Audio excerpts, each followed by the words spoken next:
ನಾನು ಸೋಷಿಯಲ್ ಮೀಡಿಯಾದಲ್ಲಿ ಇನ್ಫ್ಲೂಯೆನ್ಸ್ಗಳನ್ನ ನಾನು ನೋಡ್ತಾ ಇರ್ತೀನಿ, ಯಾವ್ದಾದ್ರು ಒಂದು ಯೋಜನೆ ಬಗ್ಗೆ ಸಿಕ್ಕಾಪಟ್ಟೆ ಪ್ರಮೋಟ್ ಮಾಡ್ತಾ ಇರ್ತಾರೆ. ಈ ಥರನ್ನು ಮಾಡಬೇಕಲ್ವಾ? ಎಷ್ಟೋ ಜನಕ್ಕೆ ಗೊತ್ತಿಲ್ಲ ಇದು ಈ ರೀತಿ ಇದೆ. ನೀವು ಯಾವುದೇ ಟ್ರೀಟ್ಮೆಂಟು ಗೌರ್ಮೆಂಟ್ ಹಾಸ್ಪಿಟಲಲ್ಲಿ ತಗೊಳ್ಳೋದಕ್ಕೆ ಅಂತ ಹೋದಂಥ ಸಂದರ್ಭದಲ್ಲಿ ಅಲ್ಲಿನ ಡಾಕ್ಟರ್ಸು ಸರಿಯಾಗಿ ಟ್ರೀಟ್ಮೆಂಟ್ ಕೊಡ್ತಿಲ್ವೋ ಅಥವಾ ನಿಮ್ಗೇನಾದರೂ ಡೌಟ್ ಇದೆಯೋ ಅಲ್ಲಿನ ವ್ಯವಸ್ಥೆ ಮೇಲೆ, ಆ ರೀತಿಯಾಗಿದ್ದರೆ ಕಾಂಟ್ಯಾಕ್ಟ್ ಮಾಡ್ಬೋದು. ಅದನ್ನೇ ಭರತ್ ಸರ್ ಹೇಳ್ತಾ ಇದ್ದಾರೆ. ಈ ರೀತಿಯಾದಂಥ ಯೋಜನೆಗಳು ಅಥವಾ ಈ ರೀತಿಯಾದಂಥ ಒಂದು ಕ್ರಮ ತೆಗೆದುಕೊಳ್ತಾ ಇರೋ ಒಂದು ರೂಲ್ಸ್ ಆ್ಯಂಡ್ ರೆಗ್ಯುಲೇಷನ್ಗಳು ನೀವು ಕೂಡ ತಿಳ್ಕೊಳ್ಬೇಕಾಗತ್ತೆ ಸರ್. ಅದ್ರ ಬಗ್ಗೆ ಇನ್ನೊಂದ್ಸಲ ಎಕ್ಸ್ಪ್ಲೇನ್ ಮಾಡೋದಾದ್ರೆ ಸರ್ ಅದು. ಸರ್, ಈಗ ಎಲ್ಲಾ ಆಸ್ಪತ್ರೆಗಳಲ್ಲೂ ಅಲ್ಲಿರುವಂತ ವೈದ್ಯಕೀಯ ಅಧೀಕ್ಷಕರು, ಮೆಡಿಕಲ್ ಸೂಪರ್ಡೆಂಟು ಅವ್ರ ನಂಬರ್ನ ಡಿಸ್ಪ್ಲೇ ಮಾಡಿರ್ಲೇಬೇಕು, ಮಾಡೇ ಮಾಡ್ತಾರೆ ಎಲ್ಲಾ ಆಸ್ಪತ್ರೆಗಳಲ್ಲೂ. ಯಾಕಂದ್ರೆ ಏನೇ ಎಮರ್ಜೆನ್ಸಿ ಇದೆ, ಹೇಗೆ ಪೊಲೀಸ್ ಸ್ಟೇಷನ್ಗಳಲ್ಲಿ ಇನ್ಸ್ಪೆಕ್ಟರ್ ನಂಬರ್ಗಳನ್ನ, commissioner, SI, superintendent of police, ಆ ತರನೇ ಎಲ್ಲಾ ಆಸ್ಪತ್ರೆಗಳು ನಂಬರ್ ಡಿಸ್ಪ್ಲೇ ಆಗಿರುತ್ತೆ ಮೊದಲನೇದು. ಆಮೇಲೆ ಅಲ್ಲೂ ಸಹ ಆರೋಗ್ಯ ರಕ್ಷಾ ಸಮಿತಿ ಅಂತಾನೆ ಮಾಡಿರ್ತಾರೆ. ಈ ತರ ಆಸ್ಪತ್ರೆ ನಿರ್ವಹಣೆ ಹಾಗೂ ಆಸ್ಪತ್ರೆಯಲ್ಲಿ ಏನಾರ ಲೋಪದೋಷ ಕಂಡಂತ ಸಂದರ್ಭದಲ್ಲಿ, ಪೇಷಂಟ್ಗಳಿಗೆ ಏನಾರ ಸರಿಯಾದ ಚಿಕಿತ್ಸೆ ಸರಿಯಾಗಿ ಸಿಗ್ತಾ ಇಲ್ಲ ಅಂತ ಸಂದರ್ಭದಲ್ಲಿ ಅಲ್ಲಿ ಆರೋಗ್ಯ ರಕ್ಷಾ ಸಮಿತಿ ಅಂತ ಕರ್ನಾಟಕ ಸರ್ಕಾರನೇ ಒಬ್ಬ ಜನಸಾಮಾನ್ಯರುಗಳನ್ನ ಒಳಗೊಂಡಂತೆ ಆ ಒಂದು ಸಮಿತಿ ಮಾಡಿ ನೇಮಕ ಮಾಡಿರ್ತಾರೆ. ಅಂತವ್ರನ್ನು ಸಹ ಪೇಷಂಟ್ಗಳು ಸಂಪರ್ಕಿಸಬಹುದು.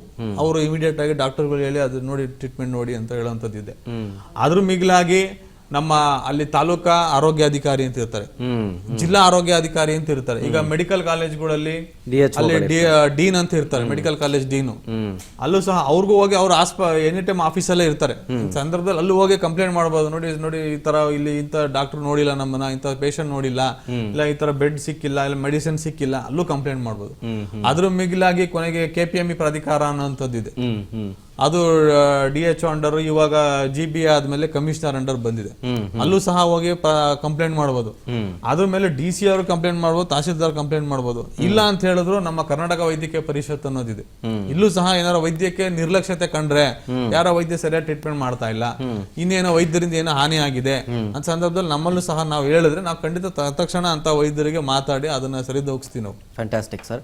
ಇದ್ರ ಕೇವಲ ಶರ್ಲಿ ಅವ್ರಿಗೆ ಮಾಡಿದಂತಹ ಹೆಲ್ಪ್ ಅನ್ನೋದಕ್ಕಿಂತ ಇದರ ಜೊತೆಗೆ ಮುಂದೆ ಆಗಬಹುದಾದಂತಹ ಒಂದಷ್ಟು ತೊಂದರೆಗಳನ್ನ ತಪ್ಪಿಸುವಂತ ಜವಾಬ್ದಾರಿ ನಿಮ್ಮ ಮೇಲಿದೆ. ಸೊ ಕರ್ನಾಟಕ ವೈದ್ಯಕೀಯ ಪರಿಷತ್ನಿಂದ ಈ ಒಂದು ಕೇಸ್ ಬಂತಲ್ಲ, ಈ ಡೆತ್ ಸರ್ಟಿಫಿಕೇಟ್ ಬಗ್ಗೆ, ಇದ್ರ ಮೇಲೆ ಕ್ರಮ ಆಗಬೇಕು ಸರ್. ಯಾವ ರೀತಿಯಾಗಿ ಅಂತ ಸರ್ ಖಂಡಿತ ಹೇಳ್ತಾ ಇದ್ರಿ. ಸುಮೋಟೋ ಕೇಸ್ ಇದನ್ನ ಸುಮೋಟೋನೇ ಹಾಕೋತೀವಿ ನಾವು. ತತ್ಕ್ಷಣ ಯಾವ ವೈದ್ಯ ಅವನು ಸೈನ್ ಮಾಡಿ ಡಿಕ್ಲೇರ್ ಮಾಡಿದನೋ ಅವನ ನಂಬರ್ನ ಚೆಕ್ ಮಾಡಿಸಿ, ರಿಜಿಸ್ಟ್ರೇಷನ್ ನಂಬರ್ ಚೆಕ್ ಮಾಡಿಸಿ ಅವನ್ನ ನಾವು ಕರೆ ಕಳಿಸ್ತೀವಿ ನಮ್ಮ ವೈದ್ಯಕೀಯ ಪರಿಷತ್ಗೆ. ಅಲ್ಲಿ ಅವನ ಎಕ್ಸ್ಪ್ಲನೇಷನ್ ತಗೊಂಡು ಅವನೇನಾದ್ರೂ ಇದು ತಪ್ಪಿತಸ್ಥ ಆಗಿದ್ದಾನೆ, ಇದು ನಮ್ಗೆ ಸಾಕ್ಷಿ ಸಮೇತ ಕಂಡು ಬಂದ ಸಂದರ್ಭದಲ್ಲಿ ಅವನ್ನ ನಾವು ಪ್ಯಾನಲ್ ಅಲ್ಲಿ ಇಟ್ಟು ಅವನ್ನ ಆ ರಿಜಿಸ್ಟ್ರೇಷನ್ ಕ್ಯಾನ್ಸಲ್ ಮಾಡುವಂತದನ್ನ ಒಂದು ಕ್ರಮ ಕೈಗೊಳ್ತೀವಿ. ಆಮೇಲೆ ಇದು ನನಗನ್ಸ್ತಾ ಇರೋದು ಬಹಳ ದೊಡ್ಡ ಹಗರಣ ನಡೀತಾ ಇದೆ, ಇದು ಸ್ಕ್ಯಾಮ್ ನಡೀತಾ ಇದೆ. ಅವರೇ ಹೇಳ್ತಾ ಇದಾರೆ ಎಂತ ಡೆತ್ ಬಂದ್ರು ಸರಿ, ಇಂತ ಸಾವಿರಾರು ಡೆತ್ಗಳನ್ನ ನಾವು ಡಿಕ್ಲೇರ್ ಮಾಡಿದೀವಿ. ಈಗ ಇದು ಈ ಪಾಪ ಇವರು ಪೇಷಂಟ್ ಹಾಸ್ಪಿಟಲ್ ಟ್ರೀಟ್ಮೆಂಟ್ ಸಿಕ್ಕಿಲ್ವೇನೋ ಅನ್ನೋ ಒಂದು ಗಾಬರಿಲಿ ಡೆತ್ ಆಗಿರೋಂಥದ್ದು. ಕೆಲವೊಂದು ಯಾವ್ದೋ ಅಟೆಂಪ್ಟ್ ಮರ್ಡರ್ ಆಗಿರ್ತವೆ, ಮನೇಲೆ ಜಗಳ ಆಗಿ ಹೊಡೆದ ಸಾಯಿಸಿರ್ತಾರೆ. ಅಂತ ಟೈಮಲ್ಲಿ ಇವರು ಮುಚ್ಚಾಕ್ಬಿಡ್ಬೋದು. ವರದಕ್ಷಿಣೆ ಕಿರುಕುಳದಿಂದ ಸತ್ತಂತ ಹೆಣ್ಮಗಳ ಮೇಲೂ ಈ ತರ ಕೇಸ್ ಆದ್ರೆ ಅದನ್ನು ಮುಚ್ಚಾಕ್ಬೋದು. ಇಲ್ಲ ಇನ್ಯಾವುದೋ ಮಾನಹಾನಿ, ರೇಪ್ ಆದ ಸಂದರ್ಭ ಡೆತ್ ಆದ್ರೂ ಇದಕ್ಕೊಂದು ಸರ್ಟಿಫಿಕೇಟ್ ಕೊಟ್ಟು ಅದನ್ನ ಇಮಿಡಿಯೇಟ್ ಆಗಿ ಡೆತ್ ಸರ್ಟಿಫಿಕೇಟ್ ಸಿಕ್ಕರೆ ಹಾಸ್ಪಿಟಲ್ ಇದ್ರಲ್ಲಿ ದಫನ್ ಮಾಡ್ಬೋದು. ಇದ್ರಲ್ಲಿ ಮರಣ ಇದ್ರಲ್ಲಿ ಅಲ್ಲೋ ದಫನ್ ಮಾಡ್ಬಿಟ್ಟು ಮುಗಿಸ್ಬಿಡ್ಬೋದು, ಕೇಸೇ ಮುಚ್ಚಿಬಿಡ್ಬೋದು ಅನ್ನೋ ಇದು ಅಂತ ದೊಡ್ಡ ಹಗರಣ.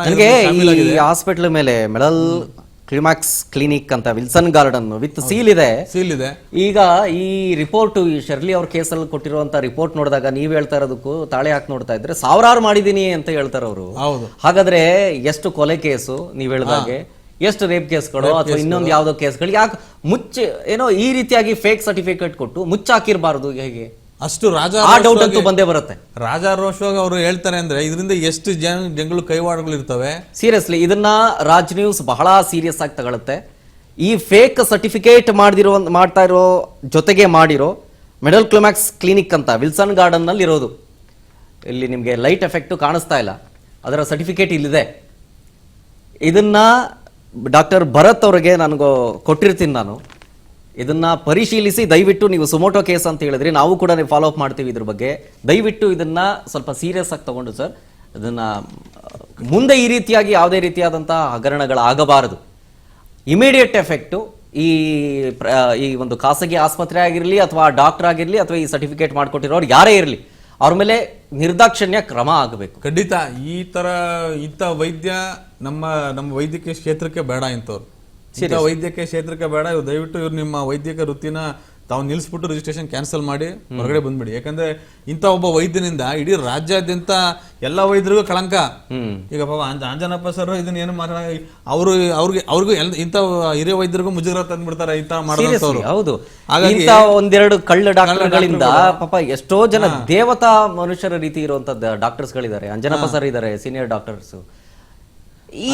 ಎಲ್ಲ ಒಂದ್ ರೀತಿಯಾಗಿ ಈ ಸಣ್ಣ ಸಣ್ಣ ಹುಳಗಳಿದೆಲ್ಲ ಅದನ್ನ ಬೇರೆ ಸಮೇತ ಕಿತ್ತಾಕುವಂತ ಕೆಲಸಗಳನ್ನ ನಾವೆಲ್ಲರೂ ಕೂಡ ಕೇಸ್ ತತ್ಕ್ಷಣ ನಾವು ಸೋಮುಟ್ಟು ಹಾಕೋತೀವಿ. ಪೊಲೀಸ್ ಸ್ಟೇಷನ್ ಅಲ್ಲೂ ಇದನ್ನ ಕಂಪ್ಲೇಂಟ್ ಇದಾಗಬೇಕು. ಇದು ತತ್ಕ್ಷಣ ಪೊಲೀಸೇ ಇದನ್ನ ಎಚ್ಚೆತ್ಕೊಂಡು ಈ ಮತ್ತೆ KPME ಈ ಲ್ಯಾಬ್ ಇದರಲ್ಲಿ ಇನ್ವಾಲ್ವ್ಮೆಂಟ್ ಇದ್ರೆ ಲ್ಯಾಬ್ ಹೊರದುವೆ ಅವ್ರದ್ದು ಸಹ ತತ್ಕ್ಷಣ ಶಿಕ್ಷೆ ಆಗ್ಬೇಕು. ಇದು ಒಂದು ಸರ್ಕಾರ ಮಟ್ಟದಲ್ಲಿ ನಾನು ಗಮನಕ್ಕೆ ತರ್ತೀನಿ. ಇದು ಬಹಳ ದೊಡ್ಡ, ಯಾಕಂದ್ರೆ ಹಿಂದೆ ಏನಾಗಿರ್ಬೋದು, ಎಷ್ಟೊಂದು ಸಾವುಗಳಿಗೆ ಕಾರಣನೇ ಗೊತ್ತಿರಲ್ಲ. ಈ ತರ ಮಾಡ್ಕೊಂಡು ಹೋಗಿದ್ರೆ ಎಷ್ಟೊಂದು ಸಾವುಗಳಿಗೆ ಕಾರಣ ಗೊತ್ತಿರಲ್ಲ, ಎಷ್ಟೊಂದು ಸಾವುಗಳಿಗೆ ನ್ಯಾಯನೇ ಸಿಕ್ಕಿರಲ್ಲ. ಸೀರಿಯಸ್ಲಿ ಅಂತ ಒಂದು ದೊಡ್ಡ ಅಪರಾಧ, ಮಹಾ ಅಪರಾಧ ಈ ಇವ್ರು ಯಾರೋ ಮಾಡಿರೋಂಥದ್ದು.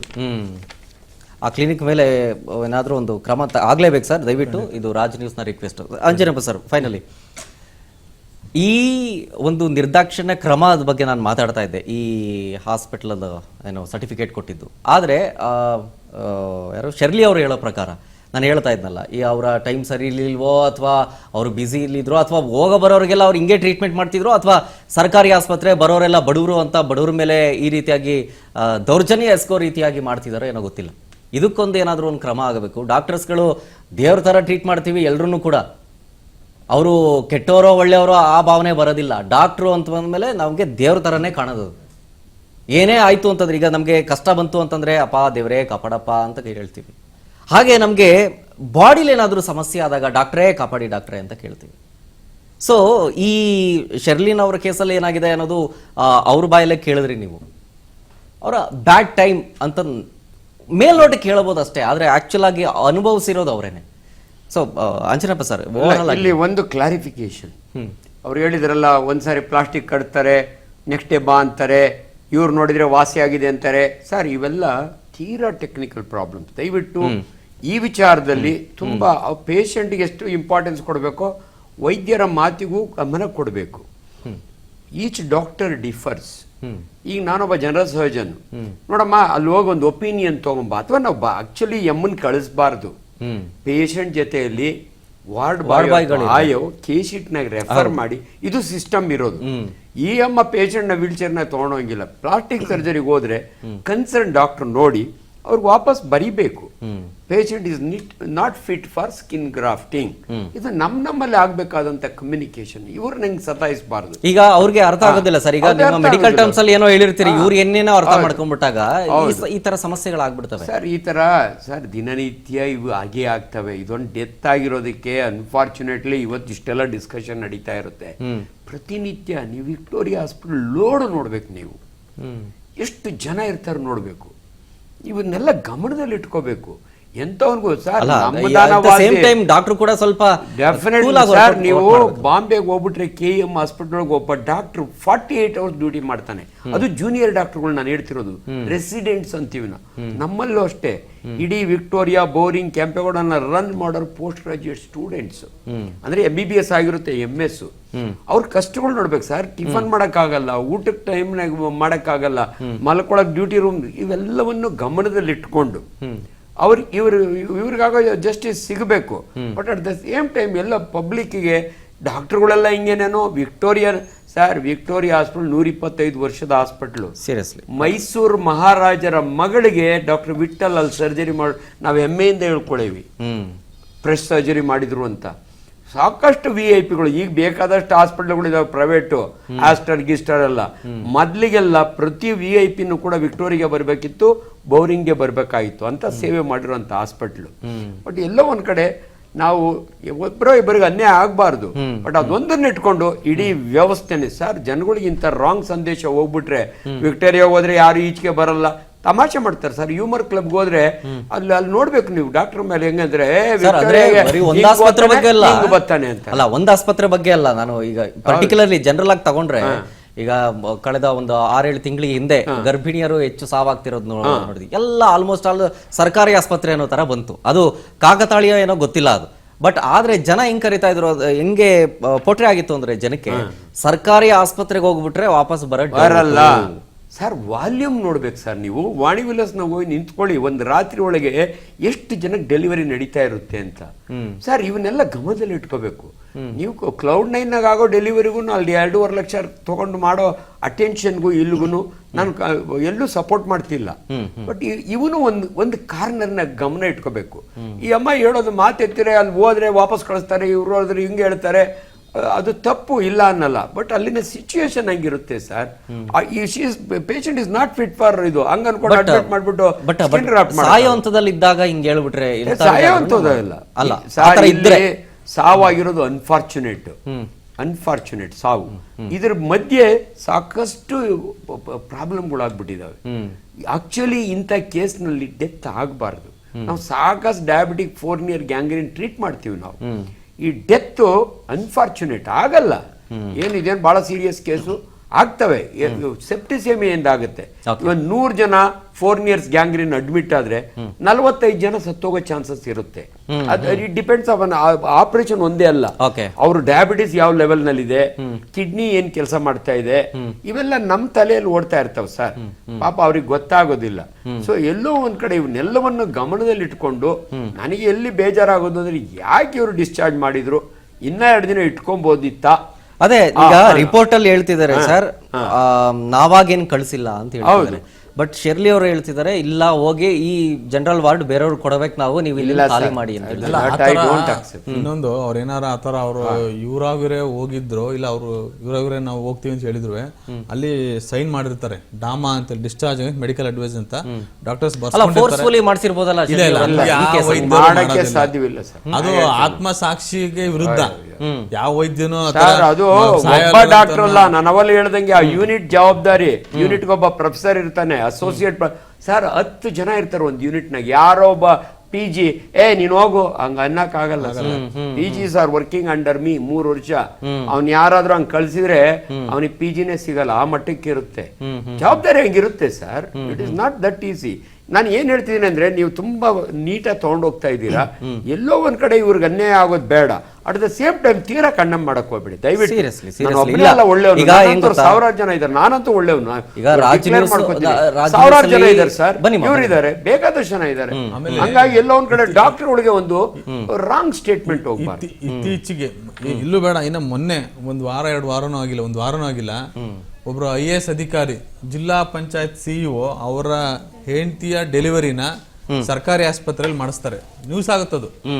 ಈಗ ಮೊನ್ನೆ 1 ವಾರ 2 ವಾರದಿಂದ ನಡೆದಿರೋಂಥದ್ದು. ಒಬ್ಬ IAS ಅಧಿಕಾರಿ ಒಂದು ಜಿಲ್ಲೆಯ ಜಿಲ್ಲಾ ಪಂಚಾಯತ್ CEO ಅವರ ಹೆಂಡತಿನೇ ಆ ಸರ್ಕಾರಿ ಆಸ್ಪತ್ರೆಯಲ್ಲಿ ಡೆಲಿವರಿ ಮಾಡಿಸ್ತಾರೆ. ಅದು ಪೇಪರ್ ಅಲ್ಲಿ. ಅಂದ್ರೆ ಅಂತ ಉತ್ಕೃಷ್ಟವಾದ ಸೇವೆ ಇವತ್ತಿನ ದಿವಸ ಸರ್ಕಾರಿ ಆಸ್ಪತ್ರೆಗಳಲ್ಲಿ ಸಿಗ್ತಾ ಇದೆ. ಅಂತ ಉತ್ಕೃಷ್ಟವಾದ ಡಾಕ್ಟರ್ಸ್ಗಳು ಇದ್ದಾರೆ. ಆಮೇಲೆ ಸರ್ಕಾರಿ ಆಸ್ಪತ್ರೆಯಲ್ಲಿ ಇರುವಂತ ಡಾಕ್ಟರ್ಸ್ಗಳೇ ಇವತ್ತಿನ ದಿವಸ ಹೊರಗಡೆನೂ ಬಂದಿರುವಂತವ್ರು. ಅಲ್ಲಿ ಯಾರು ಯಾಕಂದ್ರೆ ಅಲ್ಲಿ ಸರ್ಕಾರಿ ಆಸ್ಪತ್ರೆಯಲ್ಲಿ ಕೆಲಸ ಡಾಕ್ಟರ್ ಪೋಸ್ಟ್ ಮೆಡಿಕಲ್ ಸೀಟ್ ಸಿಗಬೇಕು ಅಂದ್ರೆ ಅವನು ಅತಿ ಬುದ್ಧಿವಂತ ಇರಬೇಕು. ನಾವೆಲ್ಲ ಓದಿರೋ government college sir, Bellary medical college, Hubli medical college. ನಾನು 5 ವರ್ಷ ಬೋರಿಂಗ್ ಅಲ್ಲಿ ವರ್ಕ್ ಮಾಡಿದೀನಿ, ವಿಕ್ಟೋರಿಯಾ ಹಾಸ್ಪಿಟಲ್ 1 ವರ್ಷ ವರ್ಕ್ ಮಾಡಿದೀನಿ, ಜಯನಗರ ಜನರಲ್ ಹಾಸ್ಪಿಟಲ್ 5 ವರ್ಷ. ಸಿಸ್ಟಮ್ ಹೆಂಗ್ ನಡೆಯುತ್ತೆ ಅಂದ್ರೆ, ಅನ್ಫಾರ್ಚುನೇಟ್ ಯಾವ್ದೋ ಒಂದ್ ಹಿಂಗಾದಾಗೆ ಇಡೀ ವ್ಯವಸ್ಥೆನೆ ಕೆಟ್ಟ ಹೆಸರು ಬಂದ್ಬಿಡುತ್ತೆ. ಆಬ್ವಿಯಸ್ಲಿ